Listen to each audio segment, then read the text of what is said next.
Episode 3 of the Chicago Bears on HBO's Hard Knocks gave us a couple more Caleb Williams gems, gave some more attention to backup quarterback Tyson Bagent, and it really brought us behind the scenes on Ryan Poles' trade process going after Patriots pass rusher Matthew Judon.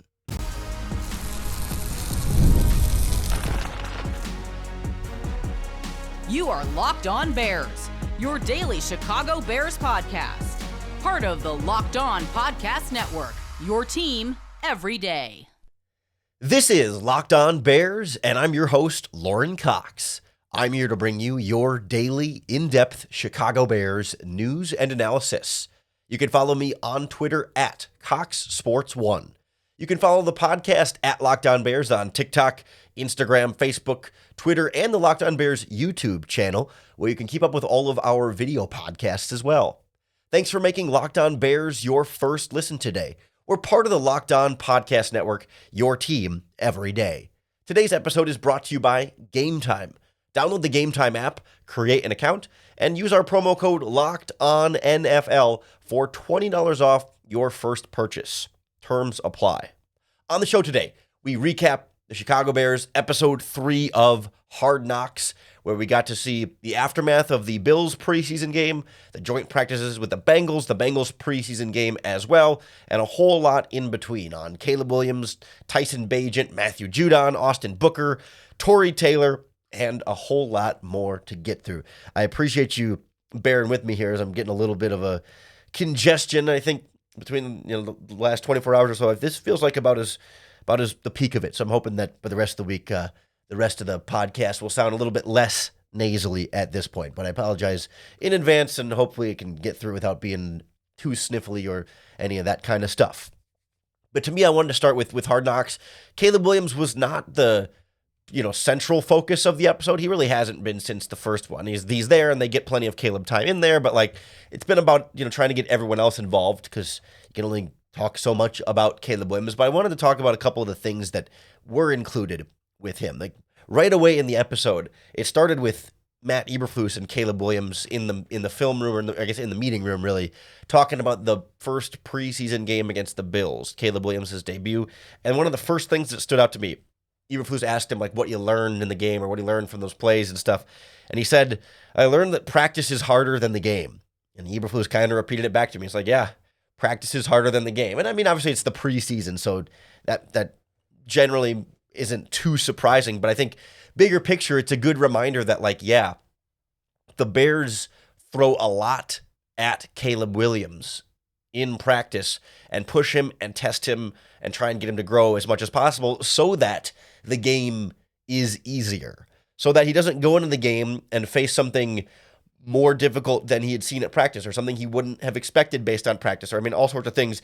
You really dial it up at practice in order to try and make the game as easy as possible, because then you get moments like they showed Caleb Williams talking to quarterbacks coach Kerry Joseph on the sideline before the Bengals game.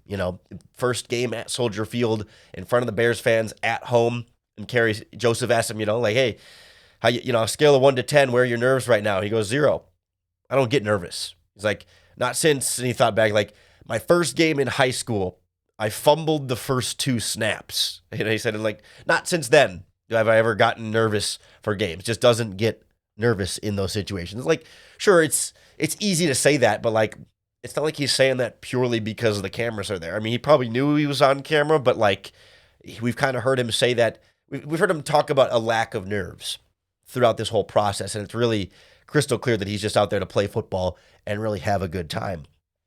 And we also got some behind-the-scenes access into this Bengals game, where Caleb Williams' headset in his helmet was cutting out over the first handful of drives. And, the way that Hard Knocks portrays the games, it's not always, they're not always showing the game in chronological order, and sometimes they're jumping around for dramatic effect, which we'll talk about later on, because it was weird how they did it with the defense. So it wasn't 100% clear to me whether those headset issues were exactly during the 3 and outs that the Bears offense was struggling against the Bengals, and then they did fix the headset issues at some point, and then Caleb had a working helmet, so presumably that would be then when he goes on the touchdown scoring drive, but it wasn't clear exactly where in the process the headset started failing and then where the process the headset started working. But I think it's really kind of like it's unfortunate or whatever, but like it's valuable for Caleb to have gone through that in a preseason game where the results don't matter. But like that's a thing that happens sometimes during NFL games for, inexplicable reasons. And to be able to work through that, like he could kind of hear parts of the play call from Shane Waldron, but there were times when he kind of had to piece it together himself. Not that he's necessarily calling his own play, but he's trying to remember the play and get it called to his teammates, even if he's not getting all the words from the offensive coordinator. And I think that's a valuable experience to go through. And like, hey, maybe you're not going to have the clear communication with the OC. Find a way to make it work. And obviously, it didn't work on the field in terms of the production on those plays, completed passes and first downs or whatever. But at least it's something he's been through so that if he runs into that situation again, it's not going to be brand new to him. He'll have been through it before and can have some confidence going through the process in that exact same way. So I thought that was really good and valuable for Caleb to have gone through.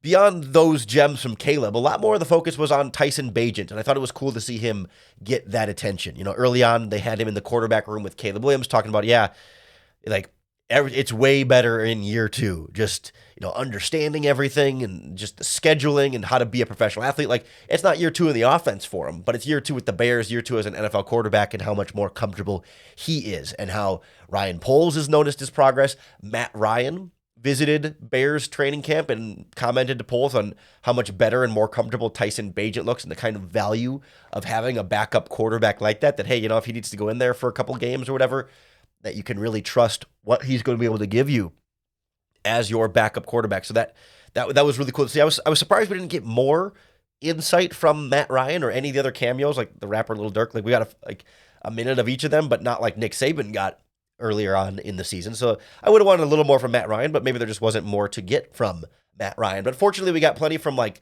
Tyson Bagent's dad, Travis Bagent, the world champion arm wrestler, watching him in the crowd of the first preseason game. I thought that was really cool as well. Like being able to get some of his live reaction to Tyson Bagent's touchdowns in that Bengals game was cool. And you just got to humanize him a little bit more, hear more of his story, his tattoos and stuff was super cool. And Bagent said he bought 80 tickets for friends and family for that preseason game. Spend $8,000 on 80 tickets for people to come see him play in that preseason game, including his dad. So it was just cool to kind of get to have his personality shine quite a bit more and not have to be all about Caleb Williams all the time. But hey, at least we still got some really good nuggets from Caleb Williams about, how this process is going for him and the progress he's making as a quarterback. We also got to go pretty behind the scenes on the Matthew Judon trade and got some extra details that we didn't know about when the Bears were pursuing the Patriots pass rusher. We'll go through what we learned and certainly the role that somebody like Austin Booker plays in that situation next on Locked On Bears. This episode of Locked On Bears is brought to you by our friends at FanDuel Sportsbook, America's #1 sportsbook. You've heard us talk a lot about FanDuel all summer long, and now they've got something a little different for you. Because now through September 22nd, all FanDuel customers can bet $5 and get a free 3-week trial of NFL Sunday Ticket from YouTube and YouTube TV. Then with a YouTube TV base plan, you'll be able to watch every regular season Sunday afternoon out-of-market game. All you need is a Google account and a current form of payment, and you can cancel at any time. Just place a $5 bet on anything. Bears-Chiefs on Thursday, Bears-Titans for Week 1 coming up here before you know it. You can bet on Matt Eberflus as a Coach of the Year candidate.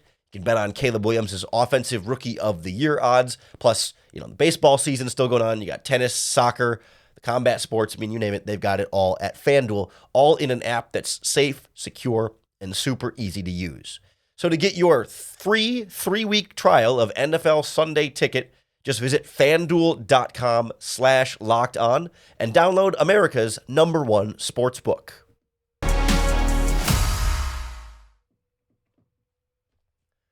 The quarterbacks are always going to be the stars of Hard Knocks and the ones we want to see the most from. But we got to go behind the scenes on another big Bears news story from the last week with the team seeking a trade for New England Patriots pass rusher Matthew Judon, ultimately falling short in that pursuit, and he ends up with the Atlanta Falcons.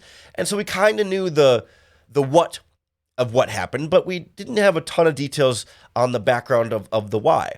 We had heard from former Kansas City Chiefs general manager Scott Pioli, of all people, who had a quote on NFL Network where he talked about how, the money and really the contract situation was why Judon ended up going to Atlanta based on that situation with the contract was what ultimately made that decision. Multiple, reporters and insiders have said that it came down to the Bears and Falcons. Some have kind of claimed that Judon was given the choice between the two, and I think that's true, but it's not like he was picking by, flipping a coin or maybe trying to decide purely which situation was going to be best for him, but also the kind of contract negotiation and what he was hearing from each general manager might be best for him in that process. And so when the Hard Knocks cameras got to be there, we got a few different details in here that, we had Ryan Poles talking to, I think it was Kevin Warren, the team president, about how Judon is coming off of the bicep injury, but that wasn't, not that it wasn't a concern, it was a concern, but like Ryan Poles pointed out that it's not as big of a concern as if it had been like a lower body injury where we're worried about his explosiveness, his explosion, his ability to still be as aggressive and ferocious of a pass rusher as he's been previously in his career. Like, yeah, at 32 and a major bicep injury, there's still durability concerns, but not so much like physical tools ability concerns moving forward with Judon. They also had one of the Bears front office people, I got to double check his title here, Jeff King, the senior director of player personnel, basically the person who's right below Poles and Ian Cunningham, was talking to, I think, Eberflus at practice and said something, Eberflus, whoever, was asked him like, hey, like, you think we're going to get this one past the finish line? And Jeff King said, yeah, I think we're going to get a deal done here. Like, there was a very clear level of confidence in this Bears front office that this was likely to happen. Obviously it didn't, but there was a feeling that they were moving towards this in a very positive direction. But the problem was Ryan Poles had to be very specific about making sure that he was protecting the Bears and their financial and future flexibility with this Judon trade. And that's something we talked about in this process as well. But like Poles said, and I don't remember who he was talking to in Hard Knocks, but something along, he was talking to one of the front office people and said, there's language in there, like in these negotiations with the Patriots, that if he doesn't sign the contract, he goes back to New England. Like that they were very firmly holding strong on he needs to sign the deal that we agree to, or else we're not going to make the trade in the first place. And he talked about the importance of having those guardrails built in there. And he's like, we have these guardrails to protect ourselves and the team and our long-term future and our flexibility here. And it's like, it's tough because, if he comes here and is great, that could still be worth it, but it depends on just how great he is. And we really need that assurance for the long term. But he's like, but it's really hard to lose him. Like, it sucks to lose that and to not have gotten that. But like, he's like, we pushed right up against those guardrails, but that's what those guardrails are for. But like, he had a quote in there where it's like, if he goes to Atlanta and has 20 sacks this season, it'll make me sick. But, just felt like he needed some kind of assurance there that for whatever reason, Judon or his agent or the Patriots or whoever weren't willing to give him, and that evidently the Atlanta Falcons didn't need the same exact stipulations there. We don't know exactly what the details are, but it says something that Judon has been an Atlanta Falcon for, a little less than a week now, and no deal has come together. So he's still riding out on the contract that he wanted to leave New England because it wasn't what he wanted on his contract. So especially with the Hassan Reddick stuff still kind of, riding on the horizon there, Ryan Poles was smart to kind of hold firm there. We talked about that in the aftermath of the trade. But it was immediately sort of juxtaposed on Hard Knocks by, again, one of the front office people, I think it was Trey Koisel, the director of player personnel, was like, well, think about it this way. Like, we could have traded a third for maybe a year of Matthew Judon, but we traded a fourth for 4 years of Austin Booker. And like, think about the investment we made in the pass rush there in contrast to, what Judon could or couldn't have been. And they were able to kind of go back to the Bears draft room footage. And boy, you could tell they showed all the different times the front office tried to trade back into the fifth round for Austin Booker before they were ultimately able to get back into the 5th round for Austin Booker. Like, they had a bunch of different scouts and front office people all calling different organizations throughout that round. They're like, hey, if you're, are you guys going to pick it at 137, or, would you want to move down from that if our guy is there? Like, they showed footage at least of 4 or 5 different spots that they called after to try and get a trade for Booker. And even Ryan Poles is like, I'm getting sick of this. Like, can we find a spot, please? Because I desperately am going to need to, we keep calling teams and keep getting nowhere. And finally, Jeff King ultimately ends up finding the deal that gets done so they can go out and get Booker and feel like, okay, they were able to address the pass rush in at least that small way. And right after he made the trade, there was a quote in there from Poles, like as they were making the pick, where he's like, he said it fast. It was hard to tell exactly the way he worded it, but he said, in a year, he'll be a guy.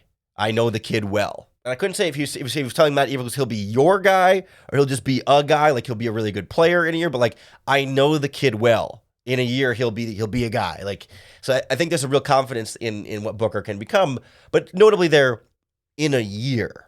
Like, I don't think they drafted Austin Booker thinking he was going to be their number 3 top pass rusher off of the bench type of guy that he's started to look more and more like this preseason. Like, I think there's a feeling here that maybe, just maybe, he's a little bit farther ahead of the curve of where the Bears even thought he would be when they gave up a future 4th round pick to be able to go back into the 5th round this year and take Booker. And so far, that has definitely been rewarded for Ryan Poles and for the staff, and part of why they were able to pass on Matthew Judon, and was part of that conversation, very real, in the room that Hard Knocks gave us some good footage of. It's not the only interesting things Hard Knocks gave us some good footage of. We got a lot of Tory Taylor time, some other family background stuff, and also an answer as to why we haven't heard any profanity on this season's episode of, or this Bears season of Hard Knocks. And we'll go through some of the other standouts from this episode 3 next on Locked On Bears. The Locked On Bears podcast is brought to you by our friends at Gametime, the best way to get tickets for all of your favorite live events. I use Gametime all the time. I've got it downloaded on my phone, and it's my go-to source to get tickets for concerts, comedy shows, theater events, you name it. Of course, sports.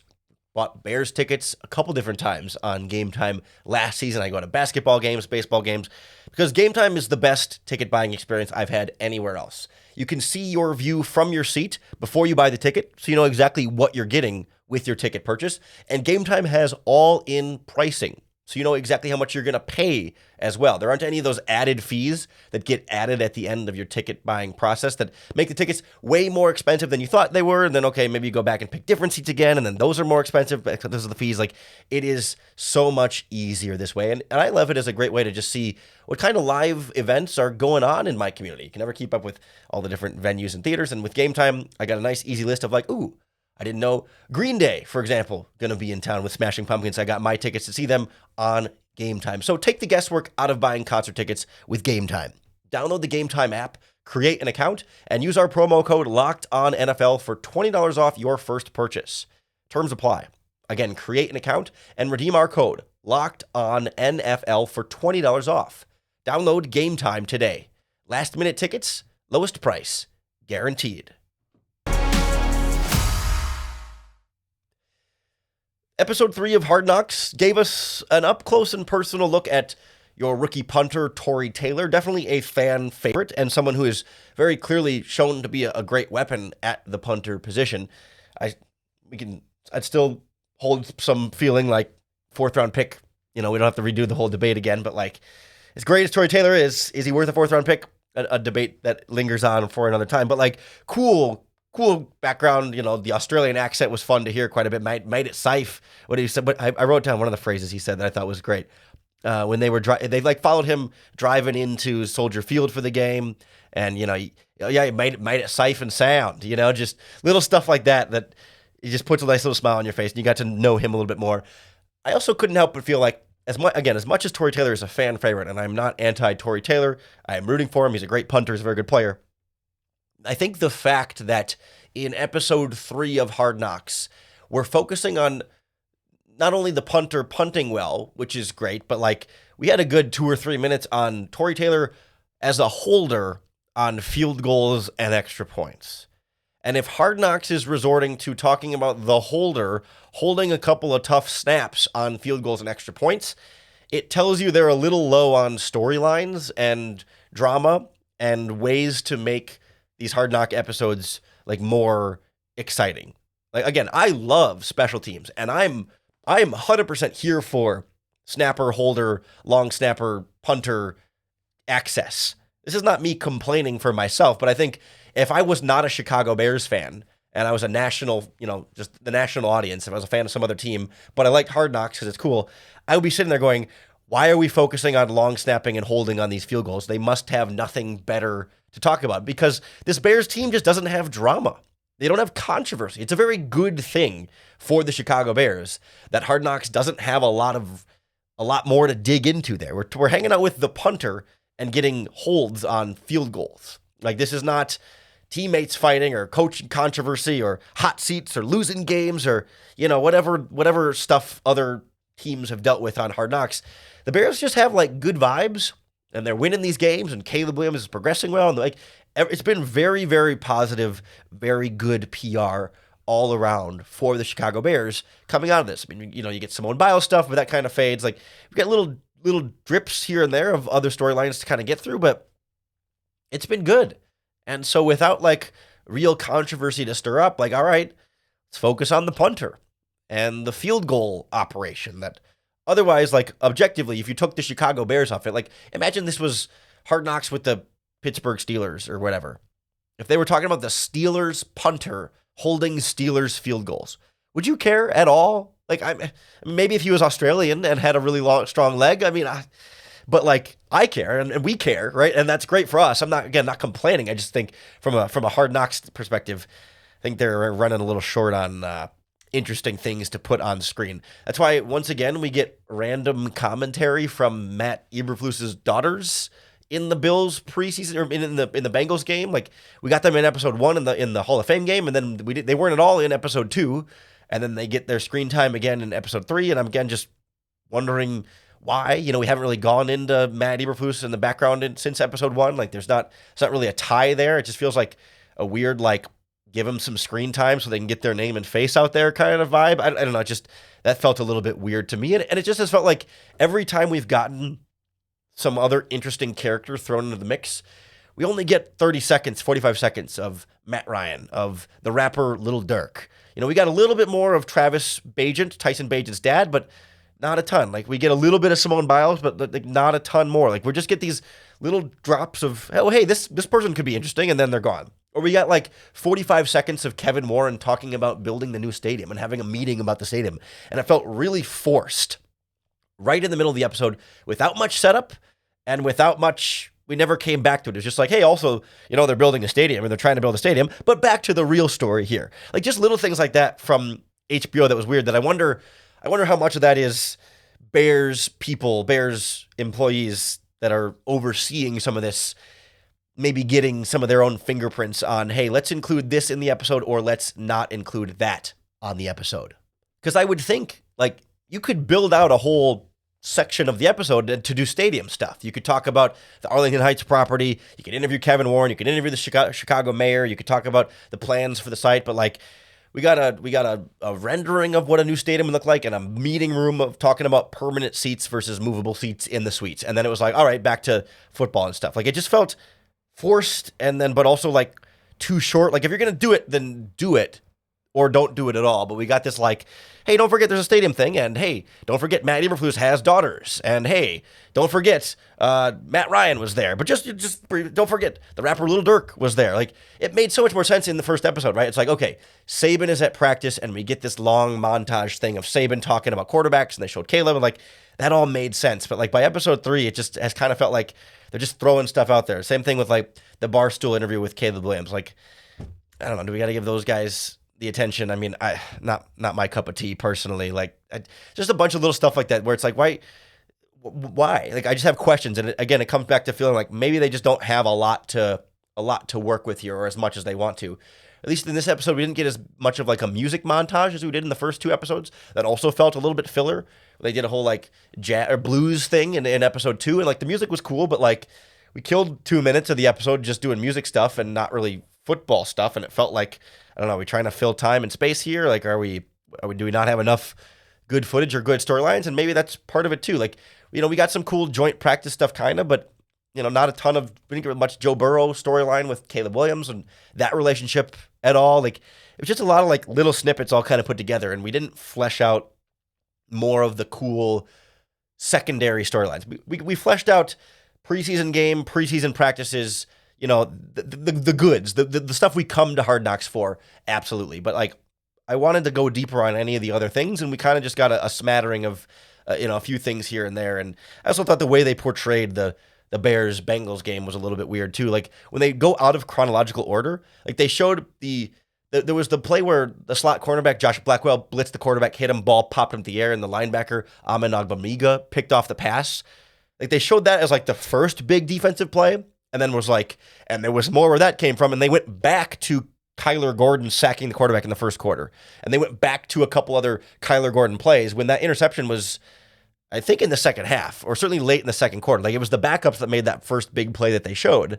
And then chronologically, they went earlier in the game to show the defense playing well. And it's just like, I don't think you needed to do that one first. You could have built up to like Kyler Gordon sack, Kyler Gordon tackles, defense hitting hard, and then boom, there's the interception. Like, just some of those little decisions from Hard Knocks, I'm just, I'm trying to look at it in a critical eye going, not necessarily the way I would have done it, but hey, they're the professionals, they're the experts, and the footage we get in game is so cool. When they've got those slow-mo cams that are super in-depth, tight close on Caleb, and you just get to see these players and these plays from a clarity of visual that we just don't get to see on the television broadcast. That real NFL films treatment is so cool, and that's where like, I'll nitpick Hard Knocks and have my complaints here and there, but like, it's still cool, and I'm really glad they're doing it, and it's cool to get all this access, and we get to learn a decent amount of stuff with every episode so far. That's why we come here on the podcast, recap it, and break it down for you. Whether you watched all of it, you caught some of it, or weren't able to catch it in time, the Locked On Bears podcast is here to keep you up to date on everything we get from HBO's Hard Knocks in sickness and in health. I apologize again for some of the nasaliness. I've been drippy pretty well through this. I always do these podcasts like, essentially like they're live, clean through one shot. I almost never go back and edit anything, and I've had to pause 2 or 3 times to blow my nose and keep things rolling here. So this is as like snotty as I've ever been in a Locked On Bears podcast episode. I don't even feel that terrible. It's just extra drippy and drainy. So I appreciate you hanging along with me as I've been trying to power through the best I can myself. As a thank you, I really would appreciate if you would hit that subscribe button on YouTube or wherever you listen to the podcast. That's going to be the best way to support us and keep up with all of our daily, in-depth Chicago Bears news and analysis. Thanks for making Locked On Bears your first listen today. We're part of the Locked On Podcast Network, your team every day. Coming back tomorrow, make us your first listen again as we preview the Chiefs game. Then we'll recap the Chiefs game on Friday and get you ready for the 53-man roster cutdowns next week. So lots of great Locked On Bears content coming your way. And each time, another opportunity to bear down.